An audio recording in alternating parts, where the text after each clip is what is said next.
জনপ্ৰিয় নাট্যকাৰ বেহাৰবাৰী আউটপোষ্টৰ ধাৰাবাহিকৰ চিত্ৰনাট্যকাৰ পল্লৱপৱন বৰাৰ যুগ্ম জীৱনৰ পাতনি মেলিলে। হয় বন্ধু-বান্ধৱীসকল, জনপ্ৰিয় চিত্ৰনাট্যকাৰ পল্লৱপৱন বৰা বিবাহপাশত আবদ্ধ হ'বলৈ ওলাইছে। জনপ্ৰিয় নাট্যকাৰ পল্লৱপৱন বৰাই তেখেতে এটি বিশেষ পোষ্ট শ্বেয়াৰ কৰি তেখেতে লিখিছে যে যুগ্ম জীৱনৰ প্ৰথমটি খোজ আগবঢ়ালোঁ।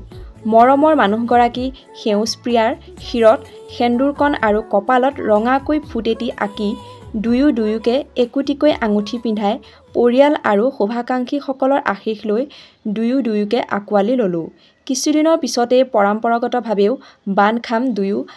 আজি এই মাংগলিক অনুষ্ঠানত উপস্থিত থকা সকলোলৈ আমি কৃতজ্ঞতা যাচিলোঁ। আমাক আশীষ দিব। সঁচাকৈ তেওঁলোকলৈ আমাৰ চেনেলৰ তৰফৰ পৰাও যুগ্ম জীৱনৰ বহুত শুভকামনা জ্ঞাপন কৰিলোঁ আৰু আঙুঠি পিন্ধা সুন্দৰ মুহূৰ্তখিনি আপোনালোকৰ মাজলৈ শ্বেয়াৰ কৰিলোঁ। আৰু তেখেতৰ এই শুভ মুহূৰ্তখিনিত বেহাৰবাৰী আউটপোষ্টৰ সকলো অভিনেতা অভিনেত্ৰীক সেই অনুষ্ঠানত দেখা গ'ল।